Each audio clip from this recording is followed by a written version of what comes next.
And welcome back. I want to welcome Jacqueline Malkarad. I butchered the name. I'm very sorry about that. She's a hematology oncology specialist with MemorialCare Cancer Institute over at Saddleback Medical Center. Say your name for me one more time. I'm so sorry about that.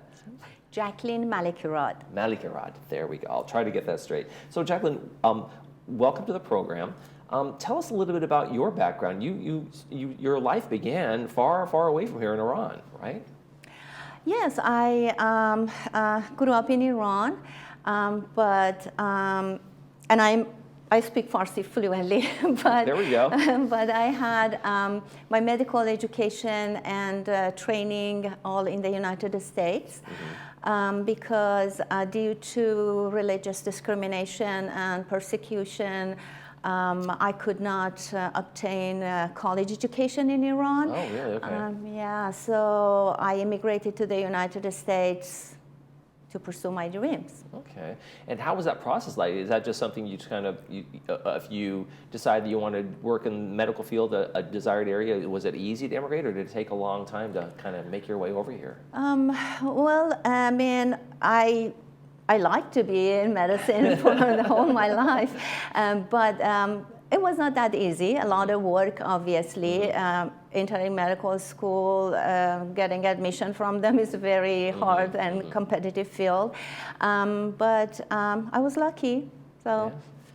And how did you pick oncology? What was it about oncology that kind of spoke to you? You have internal medicine, you have oncology, and you have a triple. Are you triple rated or triple certified? That's correct. So I mean, you've done a lot of study here. What made you say oncology is kind of where I want to be? Well, you know, oncology is a very scientific field, and also. Being with patients in those hard moments of their lives have been always, you know, a call for me. So that was why I chose this field. Right. Okay. And so tell me a little bit about some of the things you're most interested in, which is solid tumor oncology. What is that kind of definition? I mean, isn't cancer, most people think sometimes cancer is cancer, but there's blood cancers, there's solid tumors, and there's other things like that, right? That's correct. So we have blood cancers, and the rest, like colon cancer, pancreatic cancer, breast cancer, prostate cancer. The others, other than blood cancer, we call them solid tumor oncology. Okay. And that's kind of where you've specialized your area of work?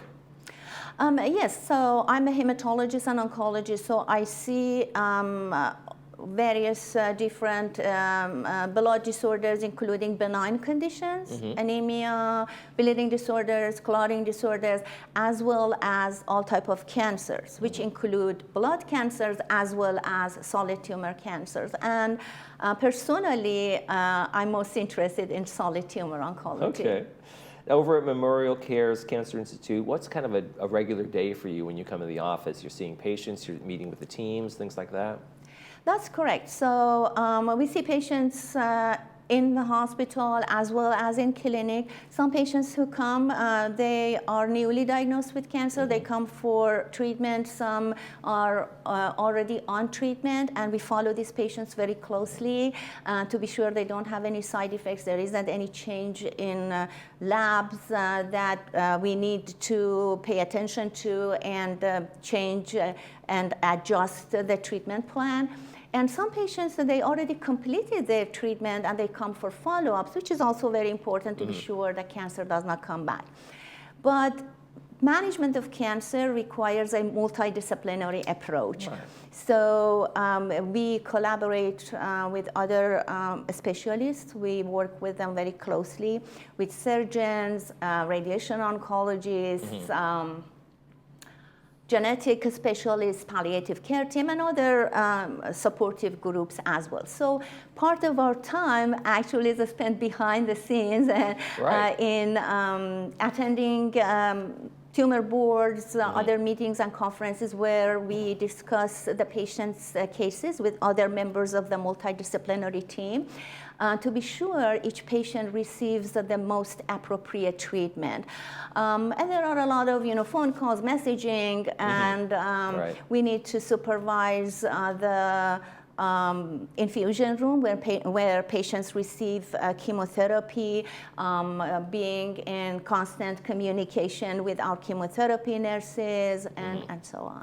So I mean, let's say a patient newly diagnosed and you're having the tumor board.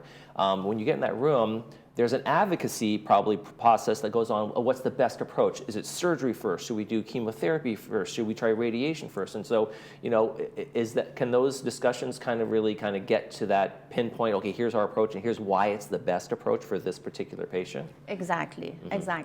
Exactly. And so, what is that like when you get into the room? Do you find, you know, the advocacy is probably the most important part of that in terms of what's the best and why? Why would we do surgery first, or why? And that people kind of explain those approaches. Because treatment of cancer depends also on the stage of the disease, meaning that how extensive is the disease? Is the tumor only found in one location or multiple locations? Right. Is it possible to do the surgery? Is it better in this specific case to do that? And also there are radiologists, pathologists review if we have any questions about if this area is also a cancer, looks like cancer or not. And then everyone, you know, we all talk together. So in this specific case, what is the best approach? Yeah, so that patients should know there's a team of people watching out for them. It's not just the one doctor they may be talking to, but you come from those meetings. You say, here's what we've decided, right? So so you have a certain confidence when you walk in and talk to a patient. This is going to be the best approach. I've talked to every specialist in the place, right? Yeah, exactly. Yeah, that's fantastic. So, what are some of the latest kind of advancements in diagnosis? Everybody wants, what's the cutting edge? Can I get into a research or test, protocol? But what are some of the things that you guys are doing over there at the Cancer Center that's kind of like the newest treatments? The newest treatments, I should mention, for example, immunotherapy.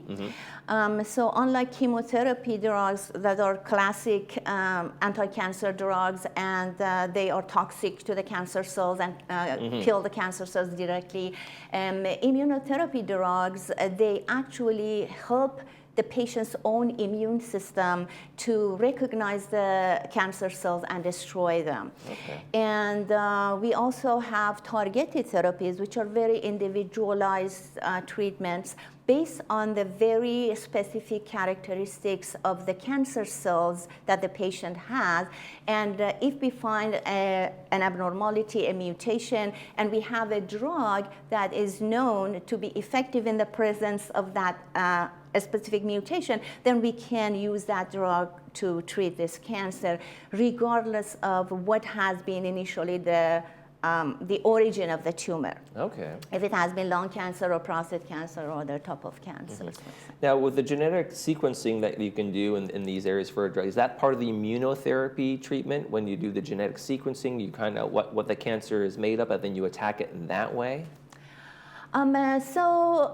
Genetic sequencing is a newer, of course, technique, and is the foundation for immunotherapy as well as targeted therapies, because we do offer these type of treatments in specific cases. So we need to know the characteristics of the tumor cells, and that's done by next generation sequencing that is done in very specialized labs and through a very sophisticated, precise techniques. And those can be a lot less impactful than just overall chemotherapy, which can be so kind of devastating to the physical health of the patient as well, right?